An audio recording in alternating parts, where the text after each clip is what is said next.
Well, it was quite the fluke to get underway, but look where the one ball has come to rest. Immediately on top of the cue ball.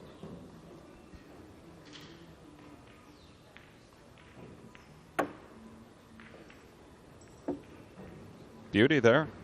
Legal hit. He had the angle to sort of caress that one in.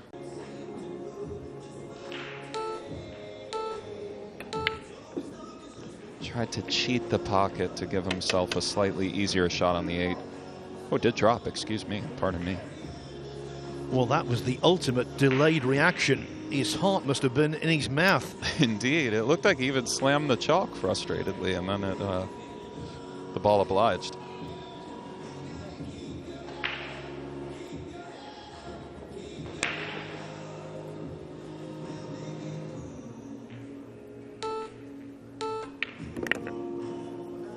Got him screwed on pretty tight to start things off, Phil. Great start for Blyler.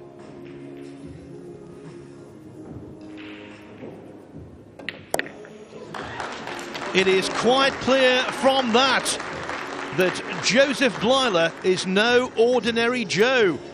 The defending champion finds himself 1-0 adrift. I think what we're witnessing here, even for filler, it's just a degree of acclimatization, and also, one has to say, early nerves. Absolutely, Phil. Looks like he's banking it cross-side, a very aggressive choice, and he handles it beautifully. Hoping for a little love here. Does get that kind of awkward angle where he'll have to let his stroke out. Bit of low right, draw back to where he is, and it's well done there. A little bit touchy though. Gonna try to drag it back to center table or so.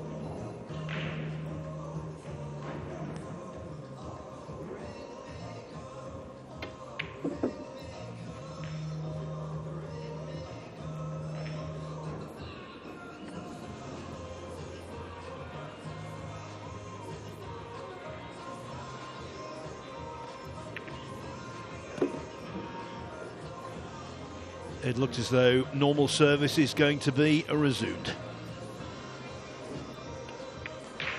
Very nice. It was very nice. Well, let's see though, Phil. Cue ball rests on the rail, so of course he has some work cut out for him. Might have liked to elevate and try to apply some backspin to pull the cue ball back, or perhaps he can just follow to the rail and out and accept a sort of tester on the 9. I'm sure that's what he's going to do, because with these 4.25-inch pockets, you can't be too clever, you can't be too ambitious. That's exactly right. I mean, it's not what you boys are used to over on the snooker side of things, but these pockets are quite tight. 4 1/4 is very responsible as far as difficult equipment. And let's see, it looks like he's using inside. At least he was sort of threatening to use high right and come around 3 rails. So difficult off the rail. He does just stun it to the rail and out and accept his work on the 9. Naturally a very difficult shot here.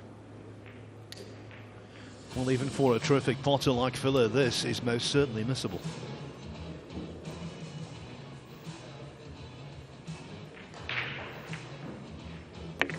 Beauty. I'll tell you what, that will boost his confidence immeasurably. Chipping the black 8 ball out. That wasn't surely part of the plan. So rack 5 hangs in the balance. But it does, and it looks like Joshua's trying to see if he has just enough to thin the 5, or if he has to kick. He's going with the ladder.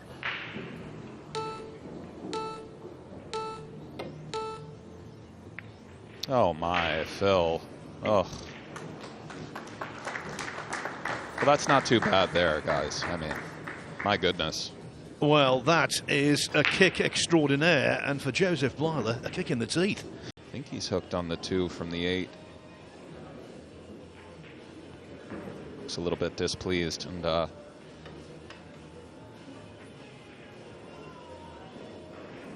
I'll take a first look at Filler's jump cue prowess. all of these guys jump so well at the highest levels. I think Filler's right up there with anybody.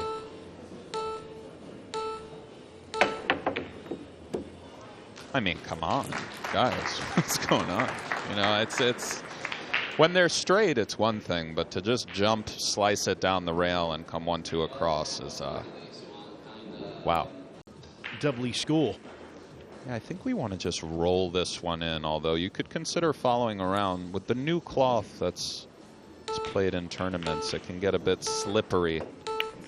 And he does try to come around, and it's tough when you're out there against the best player in the world. Haven't been to the table in a while. We see him slam the chalk down. He's a little bit frustrated. Do believe he's snookered Joshua, though, so he'll have to figure something out. We saw him go 2 rails and kick the 5 in earlier, which was pretty remarkable. He might be going for the same sort of a shot here. Well, what you're seeing here in so many ways, the way he was clapping at certain shots that Philip pulled off earlier, the way he slams his chalk like that, the way he walked into the arena all full of himself. Oh, my. You're seeing an exposure of experience. He's got very little at this level, but having said that, who would have thought Philip would fail to make any kind of contact on the 6? Yeah, and the reason that he missed the 6 was he was trying to make it where he had to go 1-2 and hit it quite thin. So an aggressive choice, and obviously a great look with for Blyler to clear these and cut the deficit to 6-2.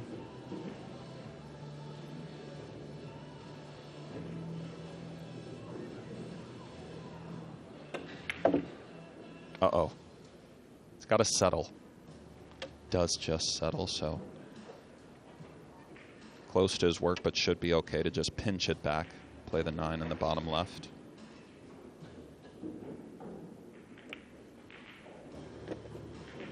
Okay.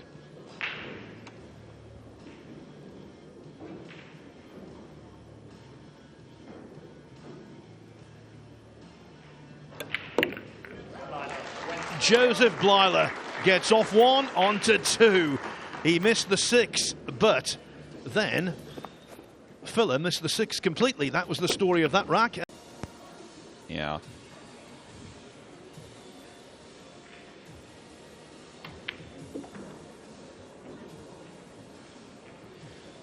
Good feeling, Nick, isn't it, when you're so close like this and so well ahead?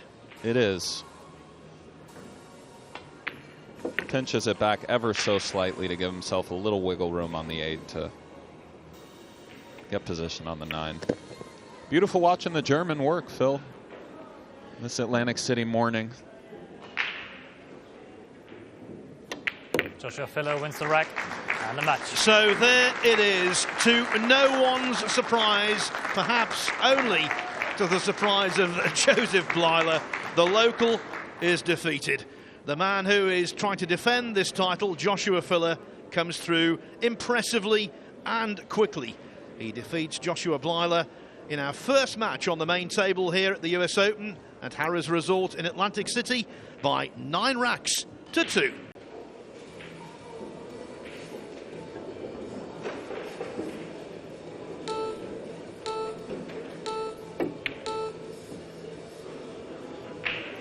Yeah, especially with the beeps going as the shot clock ran down. He would not be used to that at all. It's discombobulating for the top players, let alone for someone like him who's never experienced it before. Not only the beeps, but Ouschan just breathing down his neck from the chair. Oh my, Phil. A little bit of sloppiness from the boys here early. Well, that was a truly incredible miss on the 9. It really was. Yeah, naturally Ouschan off to a fairly poor start, a few unforced errors and so on. Let's see if he settles in, and this is a tester to say the least for Haas.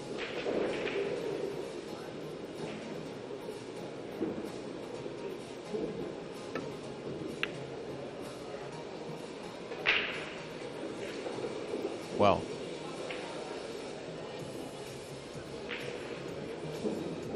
one thing about world-class type players, generally they don't miss the 9 twice.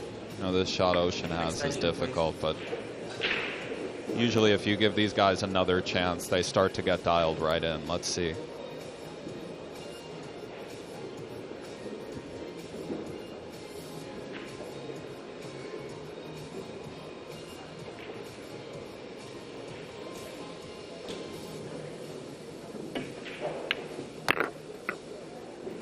Spot on, Nick. Good call.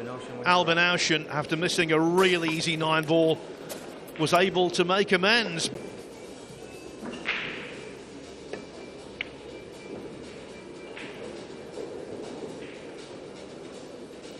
All of the signs are there. It seems as though Scott Haas is being overwhelmed by the occasion. Yeah, it's a tall order when you're in there with a world champion. Can do funny things to you, and let's see if Ouschan can kind of get dialed in and sort of produce the cueing that we've grown accustomed to seeing. Nicely played there.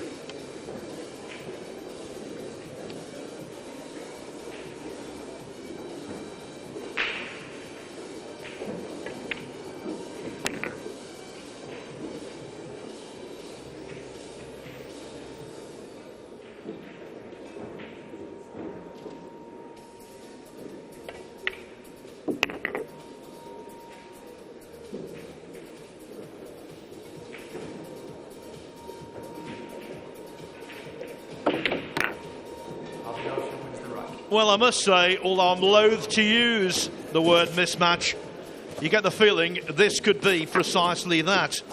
It's not as though Scott Haas hasn't had his chances. He's had several of them. Hasn't taken any yet. And Albin Ouschan leads by 3 racks to 0. Over 33 tables in this vast arena. But of course, we're concentrating on the main match table. We're concentrating on the big boys. We've already seen Joshua Fuller come through 9-2 against Joseph Blyler. And now, Albin Ouschan, numerically at least, could win even more comfortably against Scott Haas. Especially if his break continues to work like that. Yeah, I mean, that was a work of art there.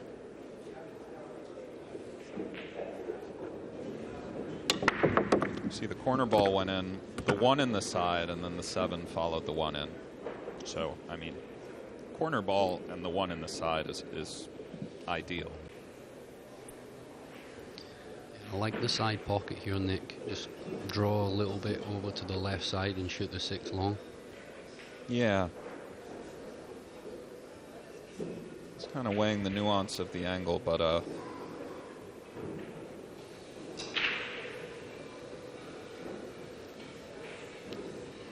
Playing it in the corner.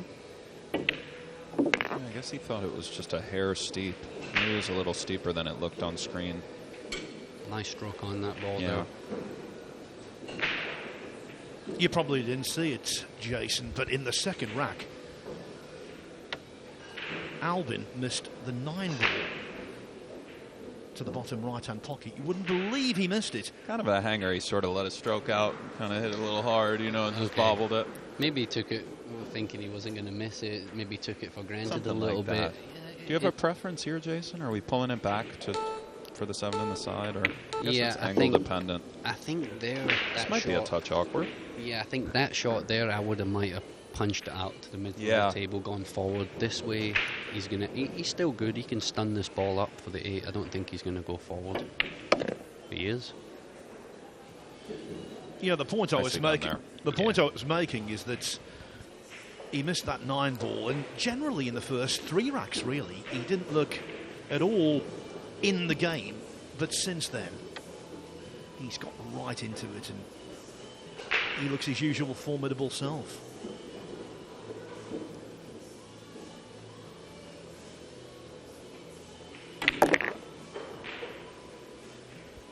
Good touch there.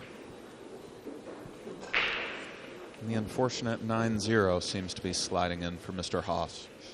These sorts of things happen playing world champions. Nice win there for Albin. Right, and match. Albin Ouschan. Indeed, it was.